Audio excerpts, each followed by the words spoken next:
5 jenis mekanik yang bikin orang-orang rela bolak-balik ke bengkel. Bahkan mereka datang lagi mengajak temannya. Yang pertama adalah bertemu dengan ahlinya ahli. Dengan kerjaan mereka setiap hari mereparasi motor, menjadikan kemampuannya berkembang menjadi sakti dalam melakukan perbaikan motor. Mulai dari yang susah-susah gampang sampai dengan gampang-gampang susah sudah menjadi hal yang biasa bagi mereka. Jadi, untuk menangani trouble pada motor, mereka bukan hanya melihat sepotong-sepotong seperti ketika kita melihat di YouTube, tapi mendeteksi masalahnya secara menyeluruh. Jadi di setiap permasalahan yang muncul ditangani dengan tepat, tidak perlu lagi mencoba satu persatu perbaikan yang kadang bikin kita gedek karena yang satu diperbaikin, yang lainnya malah rusak. Jadi carilah mekanik seperti ini supaya motormu selalu sehat, guys. Yang kedua adalah mekanik jujur. Mekanik yang jujur ini juga bikin kita senang ke bengkel. Ciri-ciri mekanik ini tidak mengadi-ngadi, guys.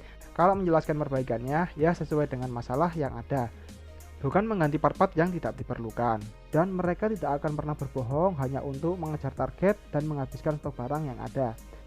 Sebagai orang yang tahu tentang dunia otomotif, ini cukup bisa membuat kita emosi jiwa juga melihat kelakuan mekanik yang tidak jujur.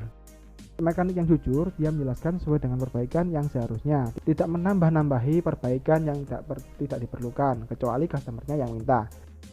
Lalu yang selanjutnya adalah mekanik rapi. Ada kalanya motor jadi gak enak dan perlu diservis ringan yang sebenarnya bisa kita kerjakan sendiri. Namun karena banyak keperluan, membuat kita tidak sempat mengerjakannya.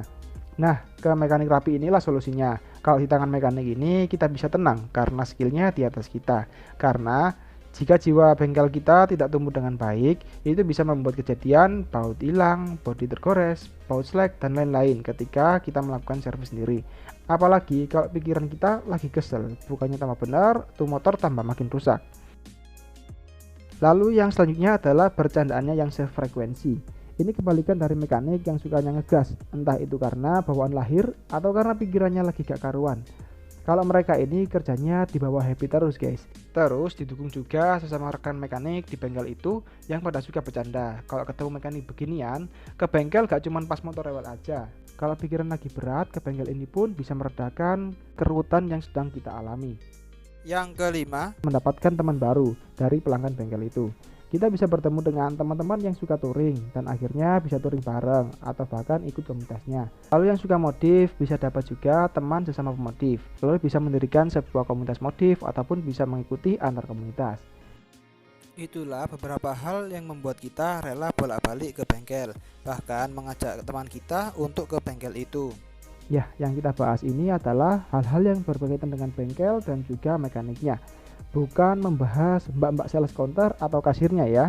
Biarlah jok belakang tetap menjadi misteri. Oke guys, sekian dulu pembahasan untuk beberapa hal yang menarik ketika di bengkel. Apakah kalian mengalami selain hal itu? Tulis di kolom komentar ya.